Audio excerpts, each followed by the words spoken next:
Ooh, starting off with a painting that looks like it could be a real-world reference, and I'm too dumb to know what the reference is for. Hello, Resigator to you, and welcome back to Let's Play Tomb Raider, the one from 1996. That wasn't the reboot, because it was the original one, and it didn't need a reboot yet.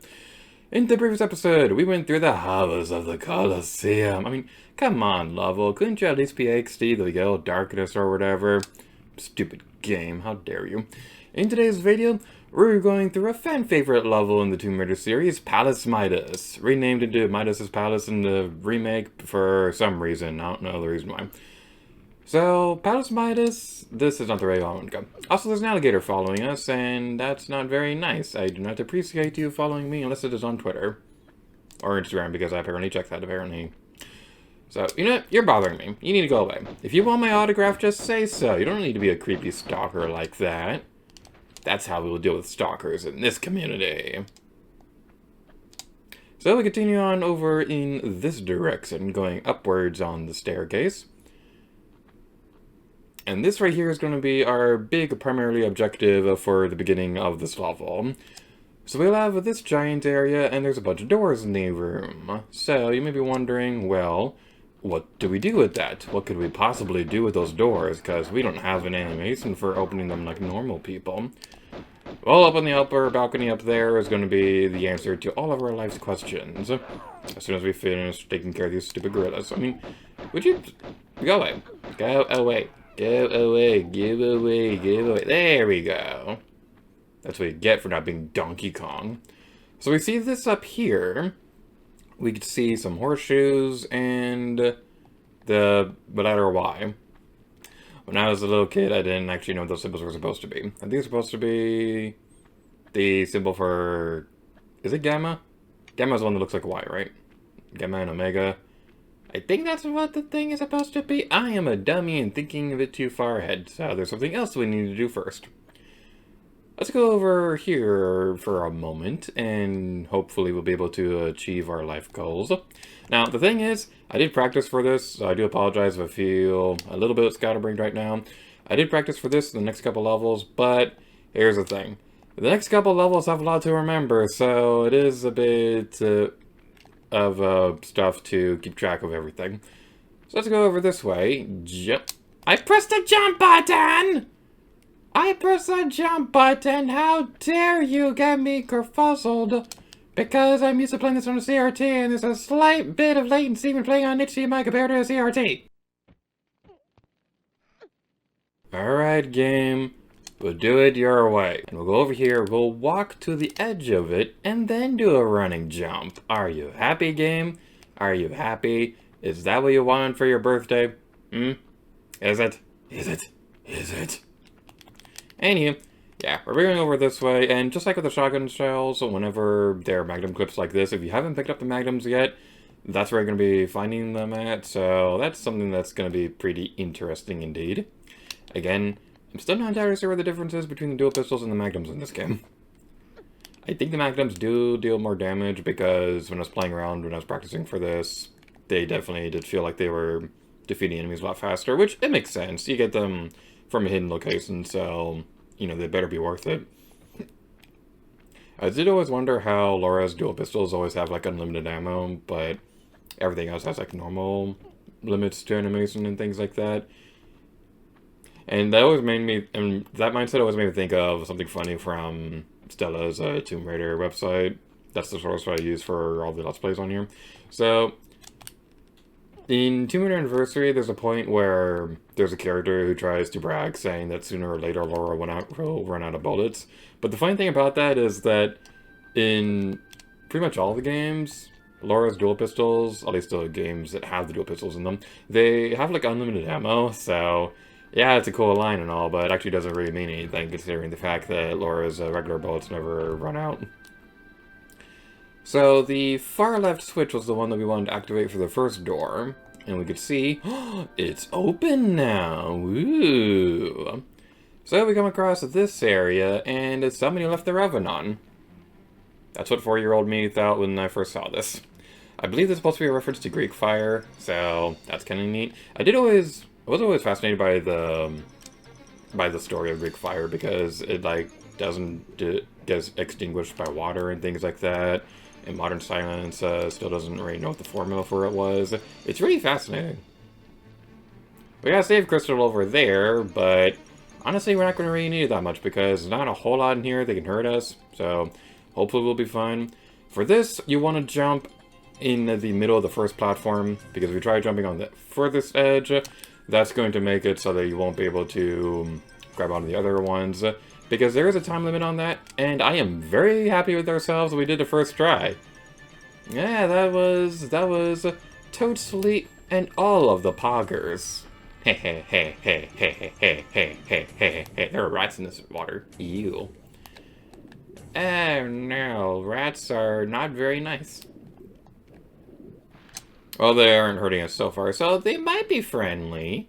They might be friendly little rats. I was kind of expecting one to come out in the sun suddenly right there. But thankfully that wasn't the case. They were nice little rats. So now we head over here. The next one is going to require... I think the far on the far left is supposed to be the circly horseshoe thing. And it's the middle one and the inner one on the right that we want to activate next. Pull the switch! If we can line up properly. One thing I always felt fancy for knowing was the fact that Laura's sideways jumps, they give you just enough space to go in between these switches. So I always felt fancy just doing this. It's very silly, but I always felt like a super epic person doing it that way instead of walking normally. And that was the birth of my speed running skills. This next one is going to take us a little while to go through, but this room probably is one of my favorites in the entire Tomb Raider series. So we see this wall up here, or the ceiling rather, and it's supported by a central column, because that's usually how architecture works in the real world. It's always amusing seeing columns being built in like really dumb locations, because at Epcot, there's a restaurant called Connections, and there's this one column that's just like in the middle of the walkway, and it really bugs me, because there aren't really a whole lot of other columns like that in the building, so like why is that one randomly there in the walkway? And it's especially annoying when you're trying to move around a dish cart, and there's people coming at you, it's like, oh, I gotta wait for those people to come by, because that would be rude, and it'd be a bad show to cut them off and things like that. Ah, there's a monkey! Hi there, monkey! How you doing? I'm going to use a health pack. We're going to go this way now. Okay. How do we lose so much HP so quickly? Get out of the way! Get out of the way, you stupid monkey! There we go. Phew, that was a scary experience, and I am traumatized for life. I'm not scared of going outside anymore, but I'm terrified of gorillas now. Well, it's okay, SpongeBob, us too. But now that we can see, removing the central column destroyed the entire thing. Laura's pretty strong, isn't she? So, this always made me wonder, like, I've always wanted to do the numbers on this. How strong would Laura have to be to do that? Because we do see some pretty incredible feats of strength later in the series, like in Tomb Raider, I believe the Tomb Raider: The Last Revelation.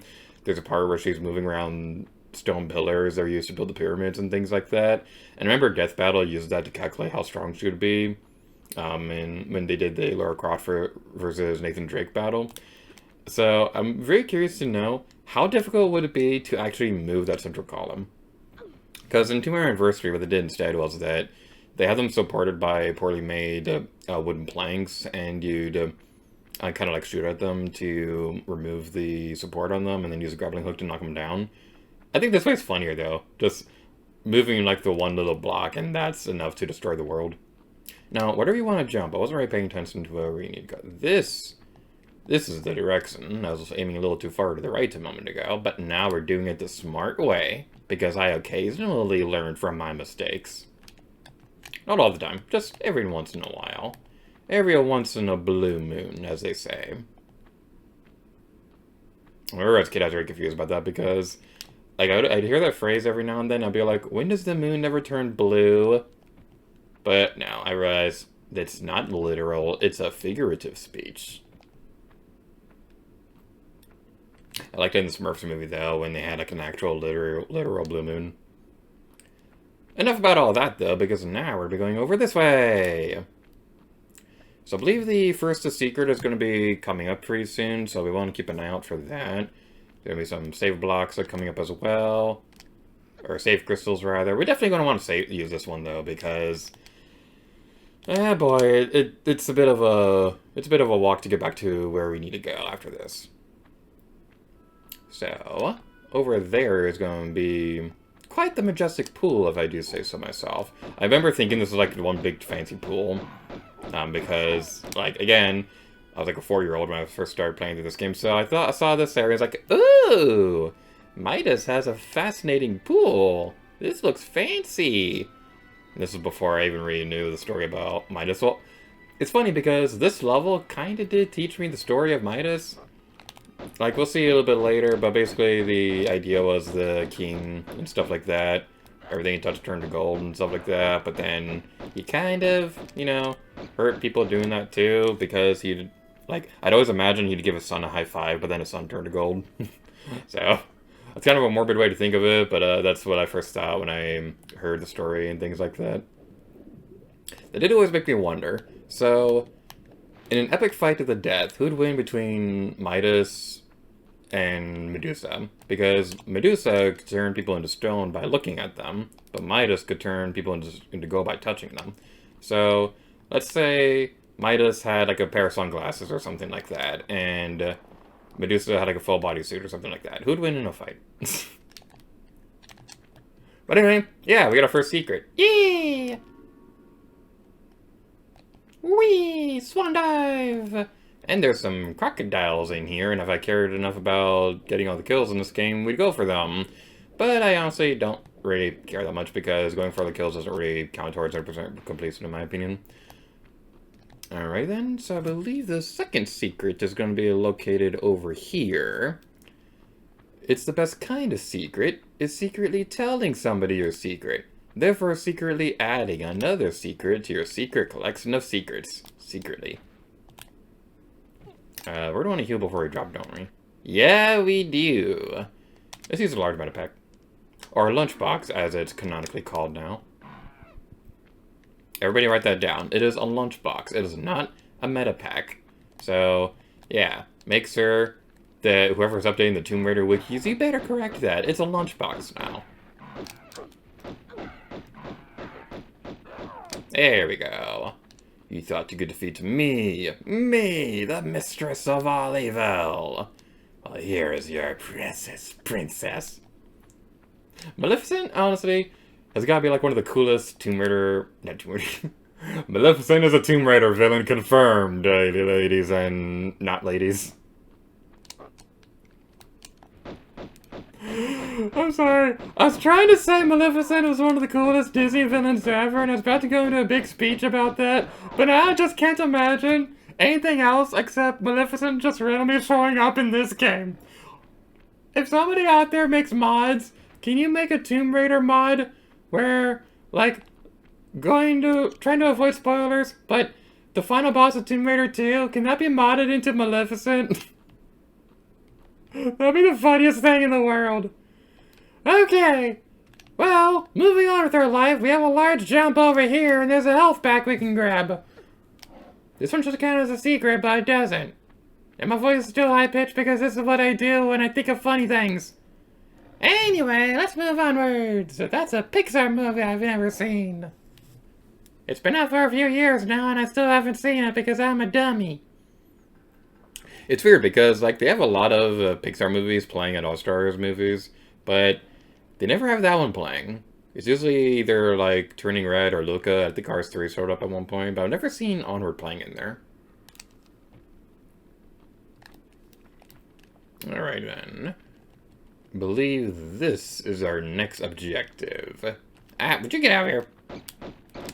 Stupid Bruce Wayne, how dare you randomly appear in a Tomb Raider game?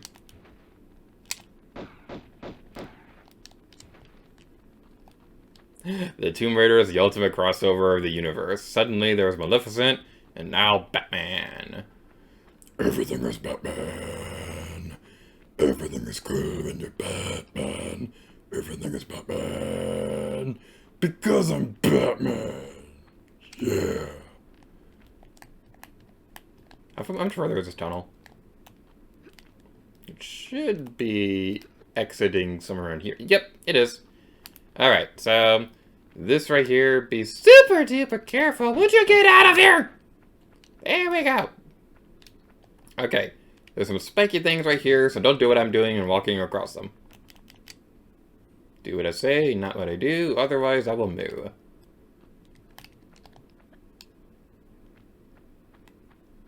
It's not that big of a deal if you do drop down there.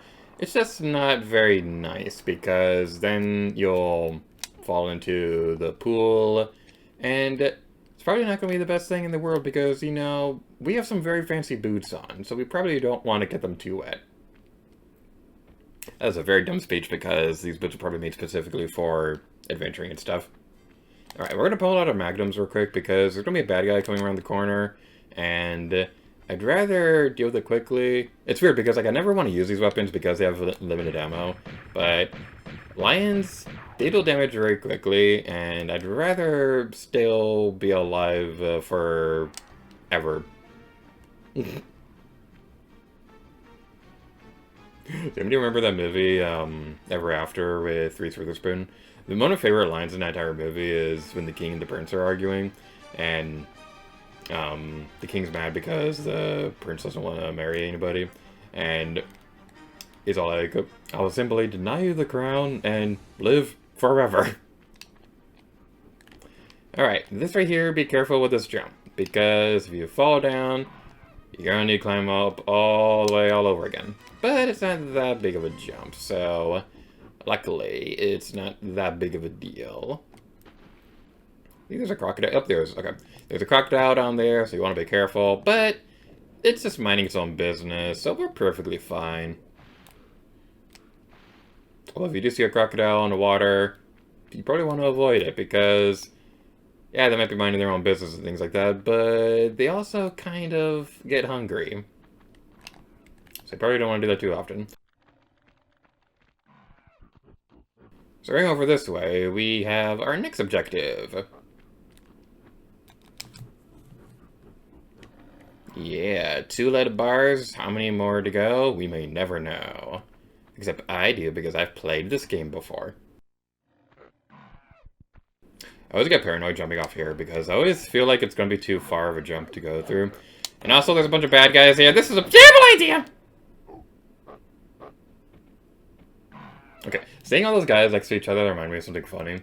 So, I believe I told the story of this friend before, but there's a friend I had when I was a little kid, and she was probably the only person I knew growing up who was a bigger Tomb Raider fan than I was.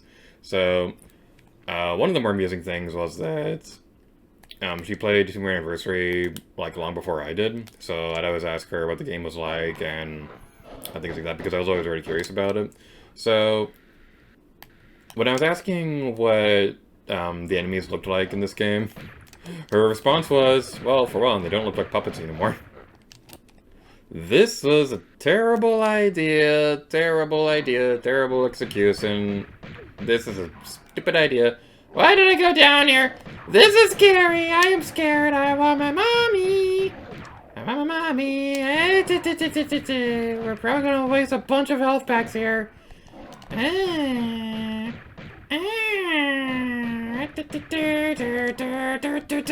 are you aiming at the one further away from your lord?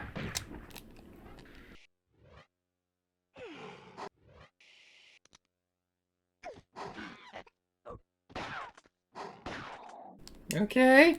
Are we gonna do it? Eat! I cannot believe we made it! Oh my goodness gracious, it's gravy on a stick! I did not think we were gonna make it. My heart is pounding, but we did it. We triumphed victoriously. And there's a save crystal right there, so we can live to fight another day. Whew, okay. How much HP do we have? A bit over half. Okay, we don't need a health back, but I'm gonna take out my dual pistols right now. We used a bit more ammo than I wanted to use, but we did it. I don't think there's supposed to be that many in that room. I think the problem was that we didn't really fight anybody from the other rooms, so they all just kind of randomly emerged here. There's one more left! Get out of here!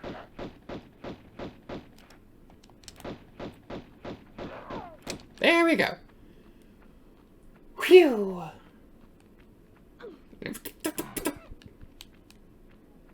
There's more! Would you go away? You're supposed to be extinct by now! How many enemies are there in this stupid room?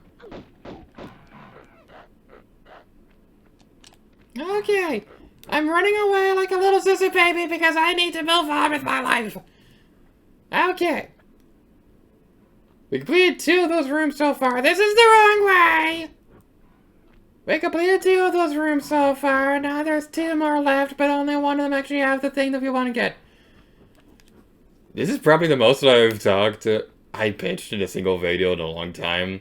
That's what Tomb Raider does to you. But okay, let's move onwards.